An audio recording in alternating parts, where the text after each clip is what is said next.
नमस्कार।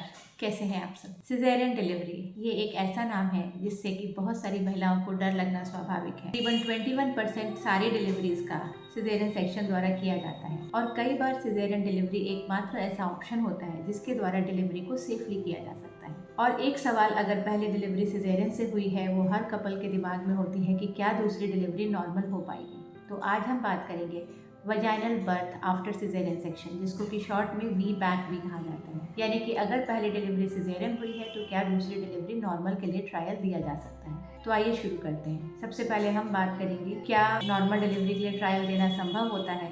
दूसरे नंबर पर कौन से रिस्क होते हैं नॉर्मल डिलीवरी का ट्रायल देने में। तीसरे नंबर पर कौन सी सावधानियों का ध्यान रखने की जरूरत होती है। और चौथी और आखिरी बात कि कई बार बहुत सारे कपल्स सिजेरियन सेक्शन के दौरान गर्भ निरोध के ऑपरेशन यानी कि ट्यूबल लाइगेशन के लिए ऑप्ट करते हैं। तो क्या ये प्रैक्टिस सही है। तो आइए शुरू करें। सबसे पहली बात, सिजेरियन सेक्शन के दौरान अगर पहला सिजेरियन सेक्शन हुआ है तो क्या दूसरी बार नॉर्मल डिलीवरी का ट्रायल दिया जा सकता है। ये एक बहुत ही वेरिएबल क्वेश्चन है, सब्जेक्टिव क्वेश्चन है। बहुत बार सिजेरियन सेक्शन का इंडिकेशन या कारण ऐसा होता है जो कि हर प्रेगनेंसी में प्रेजेंट होगा। जैसे कि अगर कोई महिला का कद छोटा है, उसका पेल्विस का साइज छोटा है और बच्चे का साइज बड़ा है, तो ऐसी कंडीशंस में नॉर्मल डिलीवरी संभव नहीं है और डिलीवरी सिजेरियन सेक्शन द्वारा ही करनी पड़ती है। और अगर किसी महिला की हाइट कम है तो वो एक ऐसा फैक्टर है जो कि हर प्रेगनेंसी में प्रेजेंट होगा, यानी कि उसकी हाइट वही रहने वाली है जो कि पहली प्रेगनेंसी में थी। और बच्चे का वजन अगर उतना ही है जितना पहले बच्चे के दौरान था तो नॉर्मल डिलीवरी का सवाल संभव नहीं होता है। तो ऐसे केसेस में सिजेरियन डिलीवरी की जाती है। लेकिन वहीं पर कुछ ऐसे कारण होते हैं जो कि नॉन रिकरिंग होते हैं, यानी कि किसी एक पर्टिकुलर प्रेगनेंसी में प्रेजेंट है और ये जरूरी नहीं है कि नेक्स्ट प्रेगनेंसी में भी वो कारण प्रेजेंट हो। जैसे कि यदि किसी बच्चे की पोजीशन उल्टी है या जिसको कि ब्रीच प्रेजेंटेशन कहा जाता है, यदि बच्चा आड़ा है जिसको कि ट्रांसवर्स लाई कहा जाता है, कभी कभी गर्भनाल नीचे होने की वजह से सिजेरियन करना पड़ता है। कुछ केसेस में अगर हाई ब्लड प्रेशर है तो सिजेरियन सेक्शन किया जाता है माँ की सेफ्टी के लिए।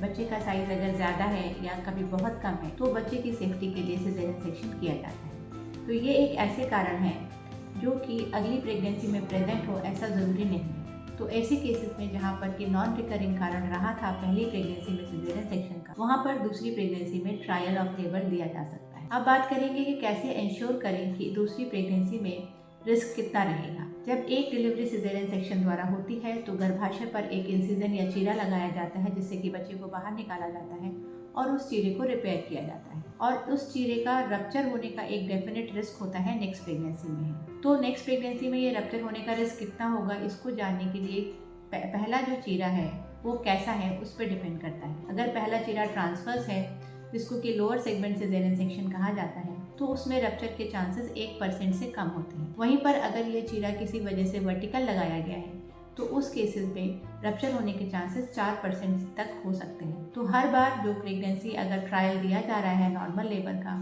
तो 1 से लेके 4% का इंसिडेंस हो सकता है रप्चर के लिए। लेकिन इस बात को केयरफुली मॉनिटर करके बहुत बार बचाया जा सकता है। जो भी ट्रीटिंग गायनेकोलॉजिस्ट है वो इस बात को असेस कर सकते हैं कि लेबर में प्रोग्रेस किस तरीके की हो रही है, और अगर उन्हें लगता है कि लेबर डिलेड हो रहा है, रप्चर के कोई इंडिकेशन दिखाई दे रहे हैं, तो टाइमली सिजेरियन सेक्शन करके इस कॉम्प्लिकेशन से बचा जा सकता है।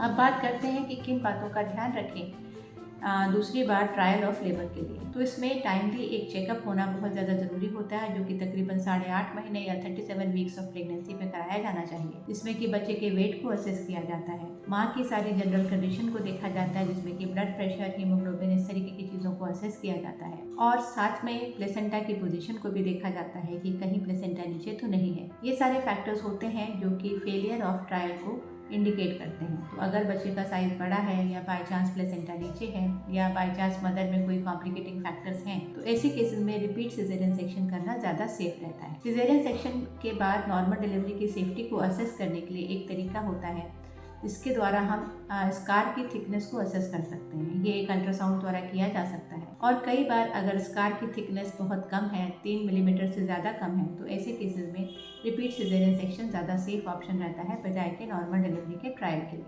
और चौथी और सबसे ज़रूरी बात जो मैं एंड में करना चाहती हूँ वो ये है कि कई बार कुछ कपल्स ये डिसीज़न लेते हैं कि अगर उनकी दूसरी या तीसरी डिलीवरी सिजेरियन द्वारा हो रही है तो वो साथ में ट्यूबल लाइगेशन या गर्भ निरोध के ऑपरेशन के लिए ऑप्ट करते हैं। ऐसा करके उनका पर्पस होता है कि वो एक सर्जरी जो कि बाद में फर्दर प्रेगनेंसीज को अवॉइड करने के लिए होती है, उसको अवॉइड करना चाहते हैं और एक साथ 2 सर्जरीज कराना चाहते हैं। बहुत हद तक ये ठीक भी है, लेकिन कभी कभी ऐसा हो सकता है कि अगर कपल भविष्य में प्रेगनेंसी प्लान करते हैं, कोई भी रीज़न हो सकता है, तो फिर वो संभव नहीं होता। तो इसलिए एक सर्जरी सिर्फ कोई प्रॉब्लम बचाने के लिए की जा रही है, उसके लिए बहुत सोच समझ के डिसीजन लिया जाना ज़रूरी है। तो इसलिए सिजेरियन सेक्शन बहुत बार एक लाइफ सेविंग सर्जरी होती है।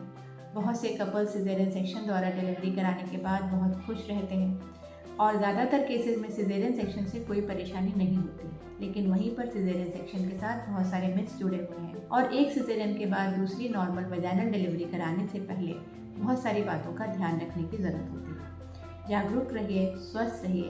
धन्यवाद।